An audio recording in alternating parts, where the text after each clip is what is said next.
पसंद आया हो कि उसे देख के आपका कुछ ऐसा हाल होता हो। अब लेकिन ये पिक्चर परफेक्ट फैमिली सिर्फ एक ही वजह से बस बनते बनते ही रह जाती है, और वो ये है कि आप तो एक पैर पे तैयार हो, लेकिन सामने वाले पार्टी का कुछ खास रिस्पॉन्स नहीं आ रहा। जितना तुमको वो आकर्षक लगती है उतना उसको तुम नहीं लगते। सो किया क्या जाए बंधु, क्या है इसका कोई इलाज?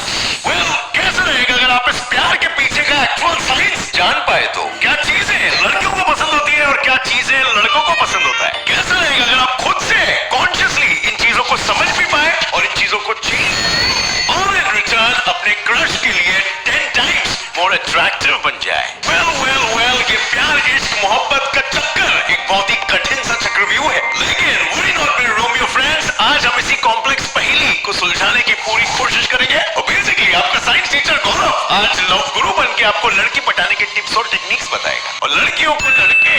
तो अंत तक बिल्कुल बने रहना, तुमको तुम्हारी प्यार की कसम। Let's get on with today's video title, The Science Behind Attraction Decoded. By the way, यहाँ पे ये सर्वे ये भी बताता है कि अगर आपके पास लैंग्वेज स्किल्स है तो आप ऑपोजिट सेक्स के लिए ज्यादा अट्रैक्टिव हो जाते हो। और इसके लिए अगर आपको फॉरेन लैंग्वेजेस की अंग्रेजी एकदम अच्छे से और फ्लुएंटली बोलना है तो इसके लिए मेरे पास आपके लिए एक बिल्कुल ही फ्री एप्लीकेशन है जिसका नाम है Duolingo, और इसमें दिए गए लिस्ट ऑफ 20+ लैंग्वेजेस जैसे English, French, Chinese, Japanese etcetera में जो भी आपको सीखना है बस उसे सिलेक्ट करना है। आप इस ऐप के इंटरफेस को हिंदी में भी चेंज कर सकते हो, और इसके अलावा डुओ लैंग्वेज में आप अपने जरूरत के हिसाब से और तो और डिफिकल्टी लेवल्स के हिसाब से भी आप उस भाषा को सीख सकते हो। फ्रेंड्स, Duolingo बिल्कुल ये गेम की तरह है। आप इसे डेली बस 15 से 20 मिनट के लिए खेलिए और बस आपने एक नया लैंग्वेज सीख लिया। इसके अलावा आप इसमें अपने डेली गोल्स भी बना सकते हो और तो और टेस्ट तक दे सकते हो। ये एप्लीकेशन इतना पॉपुलर है कि वर्ल्ड वाइड इसके 30 करोड़ हैप्पी यूजर्स हैं। सो रुके क्या हो यार, go install the Duolingo app, link is in the description. अब फ्रेंड्स, इससे पहले कि हम ये समझे कि अपनी क्रश को पटाना कैसे है, हमें ये समझना पड़ेगा कि आखिर वो कौन सी चीजें हैं जो आप सामने वाले में सबसे पहले ऑब्जर्व करते हो। आई नो हम बचपन से ही ये सुनते आ रहे हैं,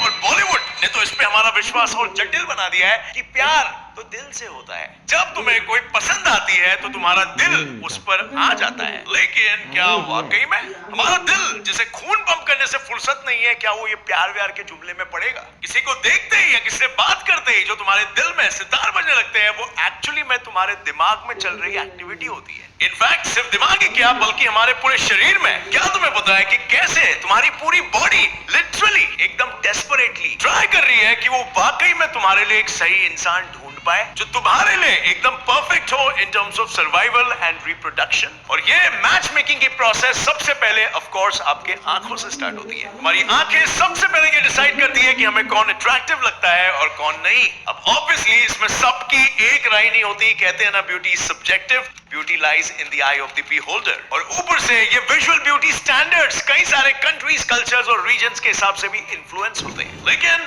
ऑल सेड एंड डन कुछ कैरेक्टरिस्टिक्स ऐसे भी होते हैं जो यूनिवर्सली ज्यादा अट्रैक्टिव माने जाते हैं, जैसे लॉन्ग हेल्दी सिल्की हेयर, एक clear glowing skin, long legs, और लड़कों के लिए एक डीप स्टर्न सी आवाज, एक हल्का सा स्टबल और शार्प चिजेल्ड जॉ लाइन। और आपके ये सारे ट्रेट्स बेसिकली ऑपोजिट जेंडर को साइकोलॉजिकली ये कम्युनिकेट करते हैं कि yes I am a very healthy person, let's reproduce. और एवोल्यूशनरीली देखा जाए तो एक हेल्दी इंसान के साथ मेट करना यानी ज्यादा चांसेस कि आपके बच्चे भी हेल्दी ही पैदा होंगे। अब एक बार जब आपकी आंखों ने चेकआउट करके ये तसल्ली कर दी तो फिर दूसरा रोल आता है आपके नाक का। अब फ्रेंड्स, ब्रिटेन की एक सर्वे के अनुसार हम 60 करोड़ रुपीस परफ्यूम्स और डिओड्रेंट्स में स्पेंड करते हैं। तो क्लियरली हमें परवाह है कि हमसे कैसी बू आ रही है, लेकिन नहीं, हमारी नाकों का रोल अट्रैक्शन में सिर्फ ये परफ्यूम्स को स्मेल करना नहीं होता है। इनफैक्ट मेल ज्यादातर फीमेल की बॉडी से रिलीज होने वाले केमिकल मैसेंजर फेरोमोन्स के स्मेल से काफी ज्यादा इन्फ्लुएंस होते हैं, और वहीं फीमेल्स एक मेल की बॉडी के MHC यानी मेजर हिस्टोकंपैटिबिलिटी कॉम्प्लेक्स के स्मेल से इन्फ्लुएंस होते हैं। ये MHC मॉलिक्यूल्स बेसिकली आपको इम्यूनिटी प्रोवाइड करते हैं, और इसीलिए इस केस में बिल्कुल ऑपोजिट्स अट्रैक्ट होते हैं। जो MHC का टाइप एक फीमेल की बॉडी में होगा, ठीक उसके ऑपोजिट टाइप के MHC मॉलिक्यूल की स्मेल से वो फीमेल अट्रैक्ट होगी। And this kind of make sense. अलग अलग टाइप के MHC मॉलिक्यूल्स का एक बच्चे के सिस्टम में आना मतलब उसका सिस्टम और भी ज्यादा डाइवर्स हो जाएगा, एंड इन टर्न उसे एक मेजर सर्वाइवल एडवांटेज मिलेगा। और फिर नाक के रोल के बाद आता है हमारे कानों का रोल। औरतों को ज्यादातर लो पिच्ड मेल वॉइस पसंद आती है यानी डीप सी वॉइस, और मर्दों को हाई पिच्ड फीमेल वॉइस ज्यादा अट्रैक्टिव लगती है। इन शॉर्ट, औरतों को कुछ ऐसी वॉइस पसंद आती है मर्दों में, गुड लक, आने वाले एडवेंचर्स के लिए। और मर्दों को औरतों में कुछ ऐसी वॉइस पसंद आती है। मजबूर तो मैं हो गई थी इस फोन के इंतजार में। अभी गानों के बाद आपके टच का रोल भी काफी ज्यादा क्रूशियल होता है। इन जनरल एक वार्म टच, यानी अगर आपका बॉडी जनरली वार्म होता है तो सामने वाले इंसान के आपको फ्रेंडली और हैप्पी समझने के चांसेस बढ़ जाते हैं। और अगर आपका बॉडी इन जनरल कोल्ड यानी कि ठंडा होता है तो सामने वाले के आपको रूड और इनअफेक्शनेट समझने के चांसेस बढ़ जाते हैं। अब ये तो हुए प्राइमरी कैरेक्टरिस्टिक्स की बात, जैसे हमारे जनरल सेंसेस इन्वेस्टिगेट करते हैं, और अगर उन्हें सामने वाला पसंद आया तो आपके दिल में अट्रैक्शन की फीलिंग बहुत ही ज्यादा बढ़ती है। लेकिन इसके अलावा भी तुम्हारा दिमाग तुम्हारे दिल जितना बेवकूफ नहीं होता। उसे पता होता है कि एक सुंदर शक्ल के साथ एक पूरी जिंदगी ऐसे ही थोड़ी ना गुजारी जा सकती है, और इसीलिए आपके दिमाग के और भी कुछ पैरामीटर्स होते हैं जिसके टिक होने के बाद एक इन्फैचुएशन यानी पहला क्रश होता है वो एक एक्चुअल लव में कन्वर्ट हो पाएगा।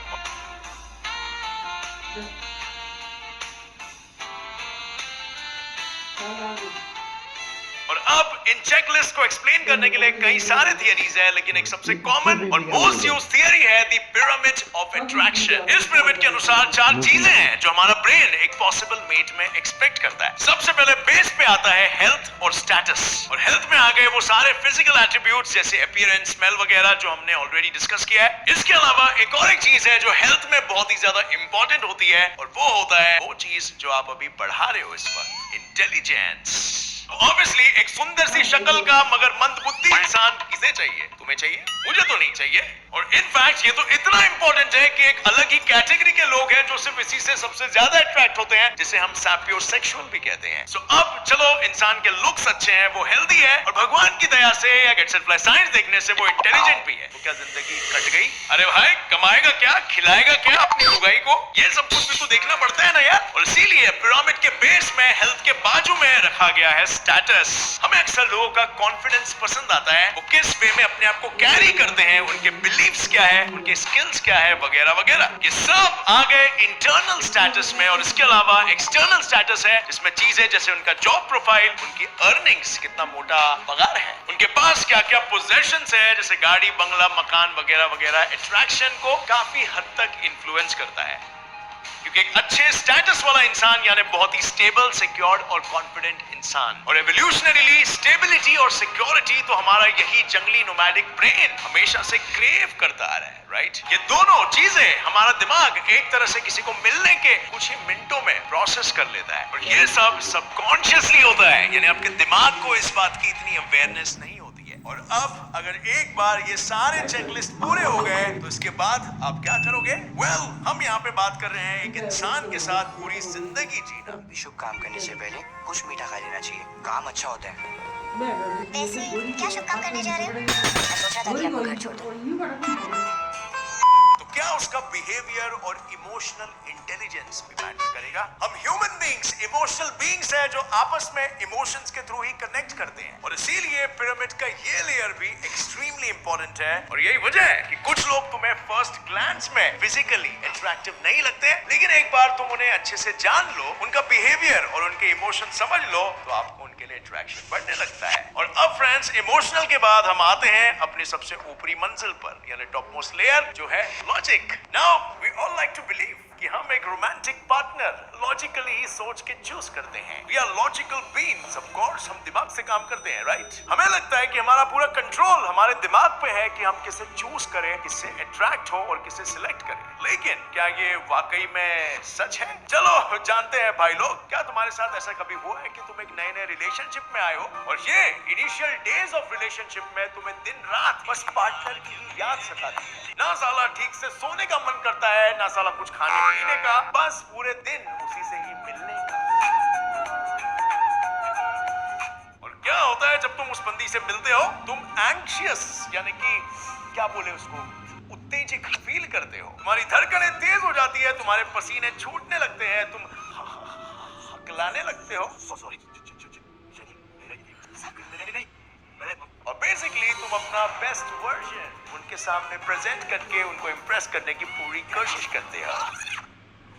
वो बात अलग है कि नहीं कर पाते। Bye bye, sweet boy. Come on.